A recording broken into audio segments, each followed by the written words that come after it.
It's April 15th, 2013, the day of the Boston Marathon.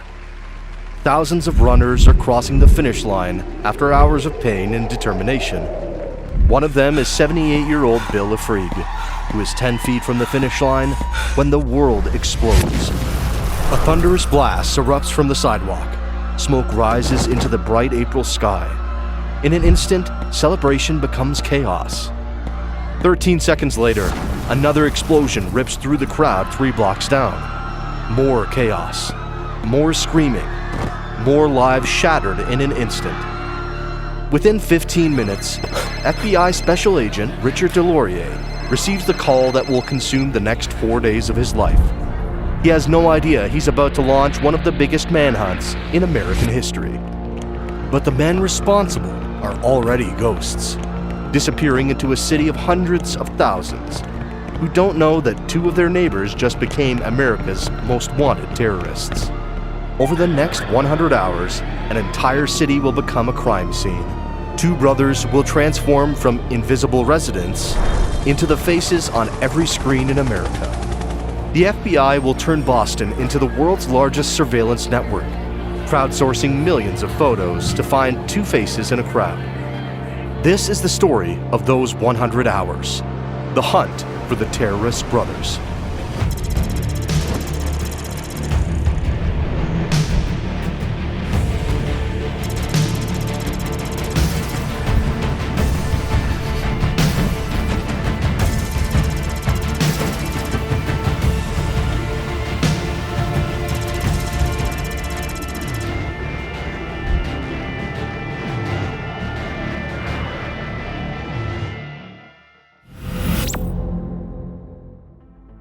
January 2012, Mahachkala Airport, Dagestan.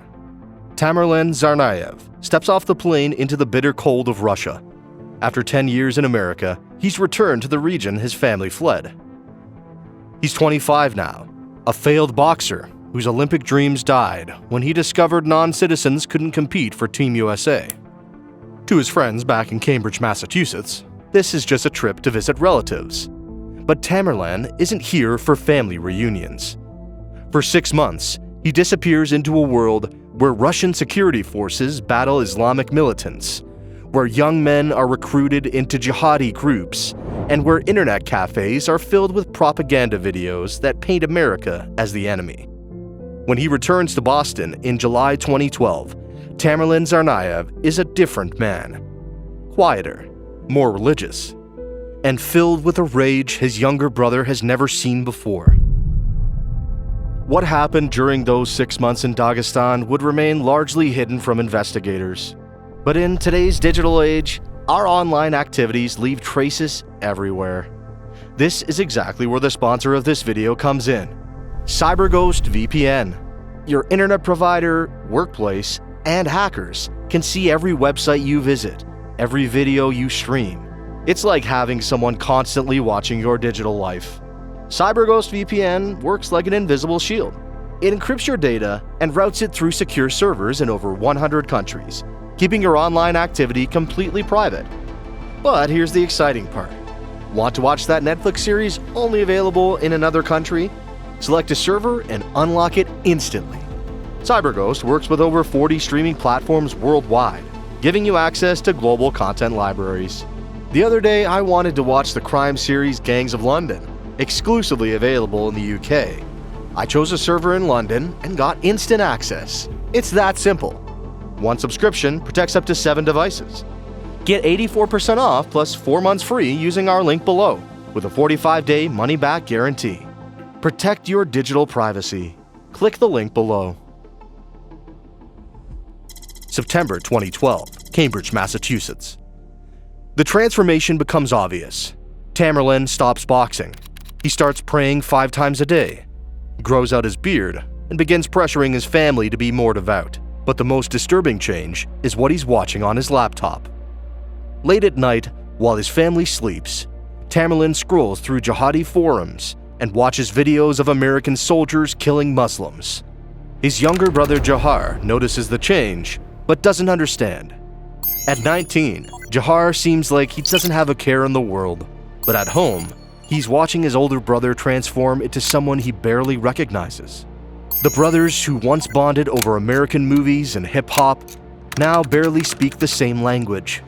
But blood is blood, and when Tamerlan starts talking about taking action, about making a statement the world will never forget, Jahar listens.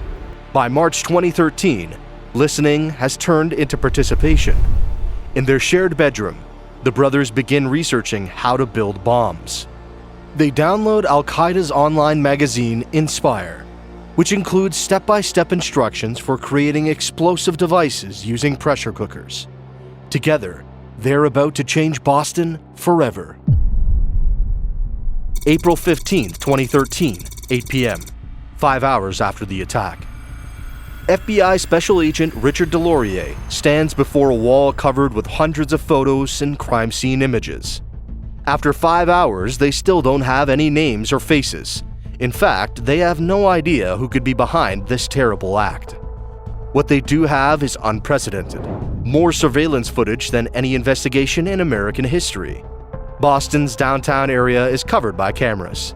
City cameras, business cameras, tourist cameras, cell phone videos. Every angle of Boylston Street has been captured by someone. The press starts speculating about possible suspects. Just a few hours after the attack, the New York Post claims a 20-year-old Saudi Arabian national is a suspect in the bombings and in custody. But the report is immediately denied by the authorities. The terrorists are still out there. On our hands in Boston, Massachusetts this afternoon. We don't know what exploded. We don't know if there was an accident. We don't know if April 16, 2013, 3 p.m., 24 hours after the attack. 24 hours after the bombings, the FBI has received thousands of tips. None lead to arrests. But Jeff Bowman, who lost both legs in the first explosion, provides agents with something crucial, a description of the man who dropped a backpack near him moments before the blast. For the first time, they know who to look for. FBI Special Agent Daniel Chenk sits before multiple monitors. With seemingly endless footage available, finding two faces in a crowd of thousands feels impossible. But after hours of staring into the monitors, he sees something. In footage timestamped 2:37 p.m., 12 minutes before the explosion, two men walk past carrying backpacks. One wears a white baseball cap turned backward, the other, black cap and dark sunglasses. While everyone around them focuses on the marathon, these two men are scanning the crowd like they're looking for something specific. They're not watching the runners. Something about their body language is completely wrong. The FBI has found their suspects. April 18, 2013, 5 p.m., 74 hours after the attack. 3 days after the bombings, the FBI publishes the surveillance photos of the suspects on its website. They're immediately picked up by the media around the world. Within minutes, these images are on every news channel, every social media platform, and on every smartphone. Meanwhile, the two brothers return to their ordinary lives as if nothing happened. Jahar swipes his ID at the University of Massachusetts and hits the gym like any other student. He even leaves his laptop with critical information about future attacks in his dorm room, along with a backpack containing fireworks that had been emptied of powder. Around 8 p.m., college friends of Jahar started recognizing him as Suspect 2. One texts him, urging him to watch the news. Jahar responds with a chilling message, LOL, followed by, "You better not text me," and, "If you want, you can go to my room and take what's there." The friends follow his instructions. 3 of them go to his dorm room, take the backpack and laptop, and later toss everything in a dumpster. April 18, 2013, 10 p.m., 79 hours after the attack. For 79 hours, the Tsarnaev brothers have been the most wanted men in America. By now, their faces have been on every screen in America for hours. Practically everyone knows what the Boston Marathon bombers look like. The brothers know that their time to escape is running out. At around 10 p.m., they make a decision that seals both their fates. At the family's apartment in Cambridge, they grab explosives, machete, a semi-automatic handgun, and ammunition. Their plan is desperate: steal a car, get cash, and disappear forever. But first, they need to eliminate a potential witness. As they drive through Cambridge, they spot MIT police officer Sean Collier sitting alone in his patrol car. Collier is 26 years old and joined the police force because he wanted to help people. Tonight, that dedication costs him his life. The brothers pull up beside his cruiser. Without warning, Tamerlan opens fire through the window. Multiple shots strike the young officer in the head at close range. He dies instantly. Collier's murder transforms the manhunt from a terrorism investigation into something even more urgent, a live threat. These aren't just bombers. They're armed killers, willing to execute innocent people to avoid capture. April 18, 2013, 11 p.m., 80 hours after the attack.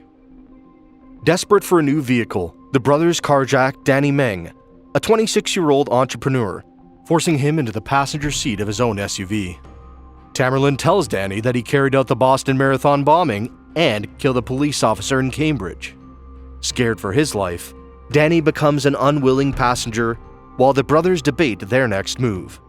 Most chilling, they seem proud of what they've done.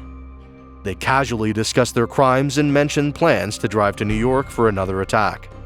But before making the long drive to New York City, the brothers make a critical mistake. Danny convinces the men to stop at a gas station in Cambridge to fill up the tank.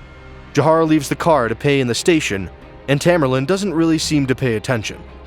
Danny takes advantage of the moment to jump out of the car and run across the street to another gas station, where he asks a clerk to call 911.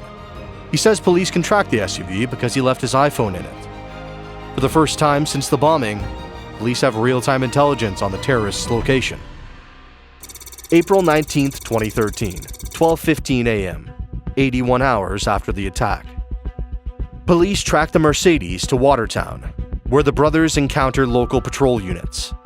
Within minutes, a massive firefight erupts in the middle of a residential street. The Watertown officers have no idea they're facing the Boston bombers. All they know is that two men are throwing pipe bombs and pressure cooker explosives at them while exchanging hundreds of rounds of gunfire. Backup units race towards Dexter Avenue as the battle intensifies.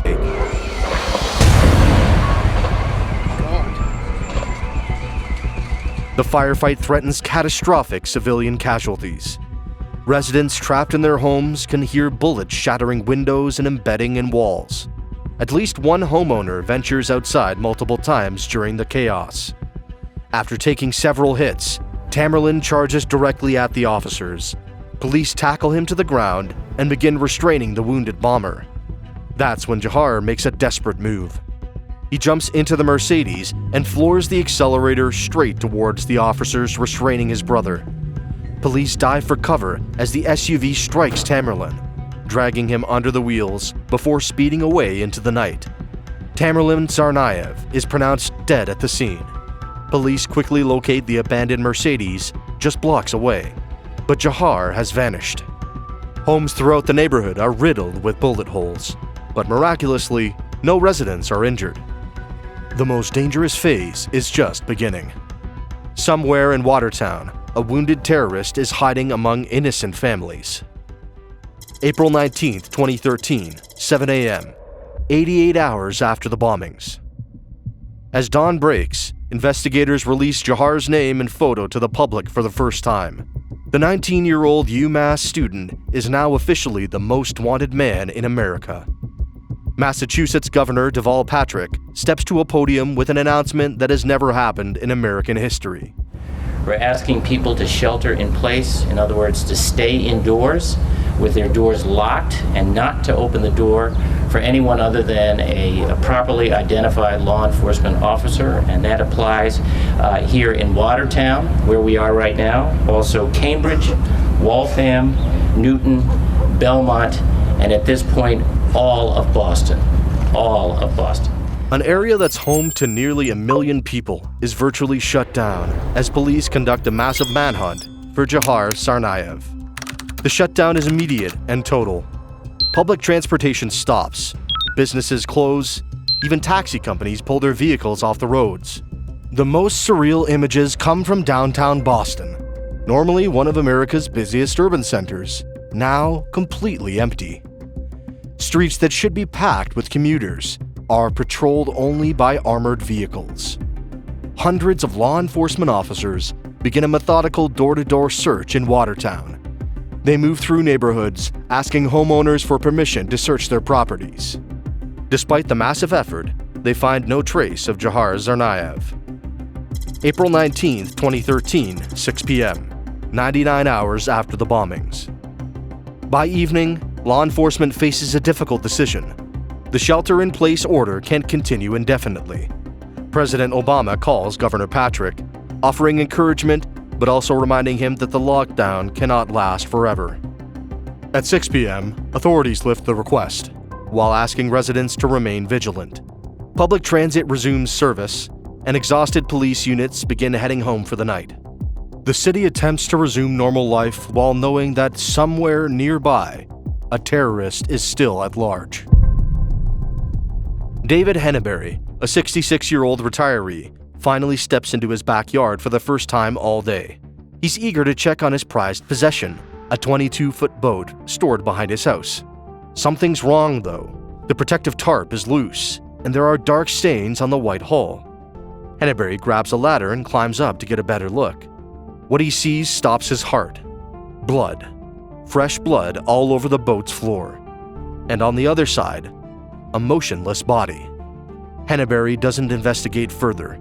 He climbs down, walks calmly back to his house, and dials 911. I have a boat in my yard. There's blood all over the inside. There's a person in the boat. Are you sure? I just looked in the boat. Can you look at the boat without making yourself noticeable? I can look at it right now. Okay, just let me know if anything moves or anything like that, okay? In the boat. Is he alive? I don't know. April 19th, 2013, 7 p.m., 100 hours after the bombings. Within minutes, multiple units respond to the call, including officers who were not even authorized to be there. Tactical teams surround the property. Snipers take positions on rooftops. Armored vehicles block every escape route. Believing that the target is armed, officers begin firing at the boat, but are quickly stopped by their superintendent on the scene. A Massachusetts State Police helicopter with thermal imaging confirms a human form lying inside the boat, wounded but alive. The thermal readings show he's moving, confirming this is their target. Police halt their gunfire and send hostage negotiators to try and talk Jahar out of the boat, but the suspect doesn't respond. After about an hour and 45 minutes of negotiation, officers decide to move in. They use a robot to tear away the tarp covering the boat and throw flashbang grenades. Jahar Tsarnaev is unarmed when he finally emerges from the boat. He doesn't come out fighting. The manhunt is finally over.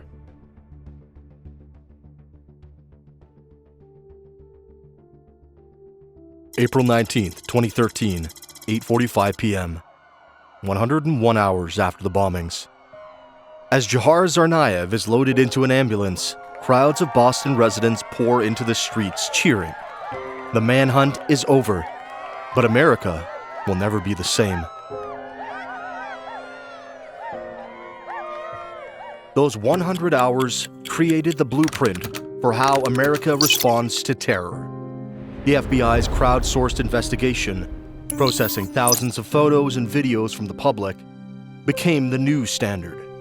Millions of ordinary Americans became part of the largest collaborative investigation in history, proving that when a crisis strikes, the nation unites. The Tsarnaev brothers shattered our understanding of terrorism. They weren't foreign infiltrators. They were residents who had lived in America for over a decade. This forced authorities to completely rethink how they identify and prevent homegrown threats, leading to the new programs that have stopped countless attacks before they happened. But most importantly, those 100 hours must never be forgotten. Not for the manhunt, but for the people. The first responders who ran toward danger. The doctors who worked around the clock to save lives. The survivors who showed the world what Boston Strong really means. Although the hunt for the Tsarnaev brothers ended after 100 hours, their story continues in every marathon runner who crosses the finish line, every community that refuses to be intimidated by terror, and every American who chooses hope over fear. Boston didn't just catch 2 terrorists. It showed the world how to heal.